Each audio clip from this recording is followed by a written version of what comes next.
Welcome back to Fox 43 Morning News at 9. And we know if you just had a big yawn, right? Bedtime routines are important for everyone, especially the kiddos. So Dr. Vinitha Moopen from WellSpan Family and Pediatric Medicine at Rossville is joining us this morning with some tips on how you can keep those routines as regular as possible, because consistency is key. So good morning, and thank you so much for being with us. Sure, absolutely. This is one of the things that so many parents struggle with because life happens and sometimes it's hard to break routine. So let's start from the basics here. Whether your kid is waking up 5 times a night or not waking up at all, how many hours of sleep do kids actually need? So, starting from newborns, they get about 14 to 18, sometimes more hours of sleep. And then, that kind of decreases. What I want to focus on is school-age kids and teenagers. School-age kids need about 9 to 12 hours of sleep, and teenagers really do need about 8 to 10 hours of sleep a night.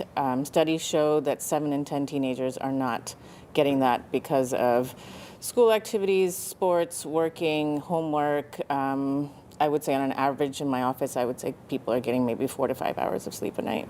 And it can be harder to get those older kids into a routine. Babies up until toddlers, and even, 3rd, 4th graders, it's easy to kind of keep them in routine. You're still kind of in control. But when, the older kids get and they're playing sports, they're doing that kind of stuff, it's a little more difficult to wrangle them in. So how can you kind of keep a consistent routine, and how early should you start it before actual bedtime? So, for the younger kids, you need to have a routine. So you're taking a shower, reading a story, the same routine all the time through the weekend as well. One big mistake that we all make is that we let them sleep in on the weekends, and that just messes things up more. And the biggest thing that I want to stress that I see all the time is no electronics in the bedrooms. So no TVs, no tablets and phones. They need to be turned off at least an hour before bedtime.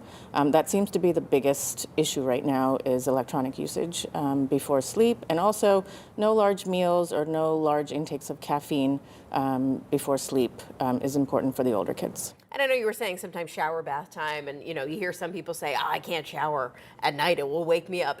Does that happen? I mean, it does, but for the most part, a warm bath, a nice book, something to calm you down usually does help, get you ready for that sleep. And especially if you're doing it every day, that helps with the routine as well. And a lot of kids, they can be Energizer bunnies, right? So it may be hard to tell if they're not getting enough sleep. But what can happen if they don't? If they don't, studies show that there's an increase in type 2 diabetes, there's increased obesity, emotional problems like anxiety and depression, and also, inattention or hyperactivity. So when kids come for ADHD evaluations, the first thing I do ask is how their sleep is and how many hours they're getting at night. Because if we fix that, a lot of times these problems do get better. Absolutely. It's not just about being tired, it's the lifelong effects that come with it. So, of course, if your child needs to be seen by a doctor at WellSpan, we have the information on how you can make an appointment.